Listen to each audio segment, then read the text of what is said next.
finds Mbappe, and Mbappe's shot is on target. Spilled and regathered by Trubin. That's exactly what Real Madrid can do when they go with pace. Ada satu hal yang bikin Mourinho benar-benar tidak habis pikir malam itu. Wasit seperti punya dua versi aturan. Bagi Mourinho, beberapa keputusan krusial terasa merugikan Benfica dan menguntungkan Real Madrid. Ia mempertanyakan konsistensi, tapi ironisnya, saat ia bersuara, kartu merah justru menghampiri dirinya. Seusai pertandingan, Mourinho tidak menutup-nutupi amarahnya. Ia menganggap kepemimpinan wasit malam itu tidak mencerminkan standar keadilan di ajang sebesar Liga Champions League. Nah, pertanyaannya, apa yang sebenarnya terjadi di laga ini? Apakah benar ada keputusan yang janggal? Atau semuanya cuma bagian dari laga panas penuh tensi?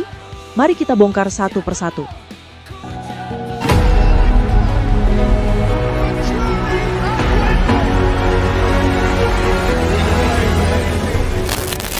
Mourinho malam itu bukan cuma kesal, dia seperti menahan satu pertanyaan yang terus berputar di kepala. Kok bisa begini? Bukan karena timnya bermain buruk, bukan karena lawan terlalu dominan, tapi karena dari awal laga, Mourinho merasa ada sesuatu yang tidak sinkron, bukan di permainan, melainkan di keputusan. Di babak playoff UEFA European Club Competition, Benfica menjamu Real Madrid di Estadio da Luz. Stadion panas, atmosfer tebal. Setiap sentuhan bola terdengar seperti percikan api. Dan di laga seperti ini, semua orang tahu satu hal, peluit wasit bisa menentukan arah emosi pertandingan. Sejak menit-menit awal, Mourinho memperhatikan detail yang bagi kebanyakan orang mungkin terlihat sepele. Tapi bagi pelatih sepertinya, itu alarm. Duel fisik datang cepat, benturan terjadi. Beberapa tackle terlambat setengah detik. Dan Madrid seperti biasa, bermain dengan intensitas tinggi, menekan, memaksa kontak, memancing reaksi. Namun, menurut Mourinho setiap kali pelanggaran terjadi, respons wasit terasa aneh. Ada pelanggaran yang menurutnya jelas, tapi hanya jadi peringatan lewat. Ada kontak yang bikin pemain Benfica terpental, tapi permainan lanjut. Dan kartu yang seharusnya jadi pengingat bahwa pertandingan ini harus tetap terkendali, seolah ditahan di kantong terlalu lama. Disinilah rasa frustasi Mourinho mulai tumbuh pelan-pelan. Bukan meledak, belum. Ini tipe frustasi yang diam-diam mengeras, ketika kamu merasa standar permainan berubah tergantung siapa yang melakukannya. Mourinho merasa duel fisik dari Benfica sering dianggap pelanggaran. Satu dorongan kecil bisa jadi peluit, satu kontak bahu bisa dipotong. Tapi ketika Madrid melakukan kontak yang serupa, bahkan lebih keras, keputusannya lebih lunak, lebih longgar, lebih permisif. Dan kalau kamu pernah melihat Mourinho di pinggir lapangan yang jadi titik balik, momen yang bikin tensi di bangku cadangan berubah dari panas jadi mendidih. Vinicius Junior sudah mengantongi kartu kuning, lalu terjadi satu insiden. Dari sudut pandang Mourinho, ini bukan situasi abu-abu, ini bukan interpretasi, ini bukan bisa iya bisa enggak. Bagi Mourinho itu terang, harusnya kuning kedua, harusnya pengusiran, harusnya Madrid kehilangan satu pemain. Tapi yang terjadi justru sebaliknya. Wasit memilih tidak mengeluarkan kartu tambahan, dan disitulah wajah Mourinho berubah. Rasa heran berubah menjadi ketidakpercayaan. Ketidakpercayaan berubah menjadi keyakinan bahwa ada inkonsistensi. Dan inkonsistensi di pertandingan sebesar ini rasanya seperti bensin yang disiram ke api. Karena bagi Mourinho, kartu kuning bukan cuma soal hukuman. Kuning adalah batas. Kuning adalah garis. Kuning adalah peringatan bahwa pemain harus menahan diri. Dan jika batas itu tidak ditegakkan, apalagi untuk pemain yang sudah mengantongi kuning, maka seluruh pertandingan beresiko lepas kontrol. Di sisi lain, para pemain Benfica mulai bereaksi. Mereka merasa keputusan tidak memihak. Mereka merasa diperlakukan berbeda. Setiap duel jadi lebih emosional. Setiap kontak jadi bahan debat. Dan di pertandingan yang tensinya sudah tinggi, satu keputusan yang dianggap tidak konsisten bisa memicu rentetan konflik. Mourinho berdiri, semakin dekat ke garis.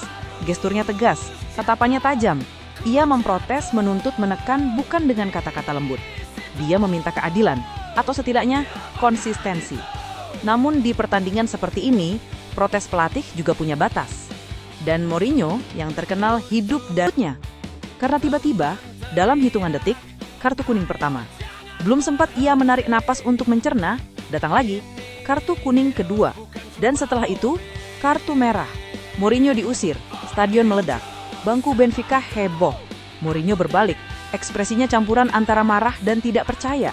Bukan sekedar saya kena merah, tapi kenapa saya yang dihukum ketika saya mempertanyakan keputusan besar di lapangan? Dan dampaknya bukan kecil. Dia dipastikan absen di leg kedua. Secara taktis, kehilangan pelatih di laga krusial adalah gangguan besar. Secara psikologis, Itu seperti memberi pesan, Benfica kehilangan komando utama di pinggir lapangan, sementara Madrid tetap utuh.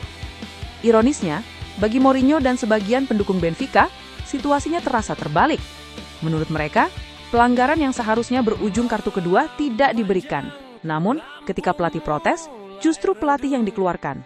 Seakan-akan, peluit hanya tajam ke satu arah. Tapi dari sisi lain, wasit juga punya perspektifnya sendiri.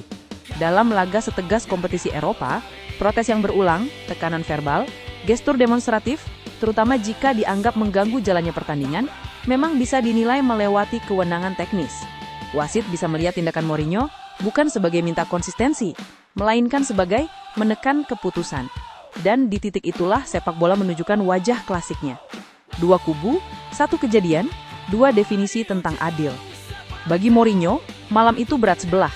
Bagi perangkat pertandingan, malam itu mungkin hanya soal interpretasi aturan dan kontrol emosi. Tapi satu hal pasti, kontroversi itu mengubah atmosfer pertandingan. Setelah Mourinho pergi, tensi tidak otomatis turun. Justru perasaan dirugikan bisa menjadi bahan bakar baru bagi pemain, dan perasaan lolos dari hukuman bisa memberi keyakinan tambahan bagi lawan. Dan inilah yang membuat laga besar sering jadi lebih dari sekedar sepak bola.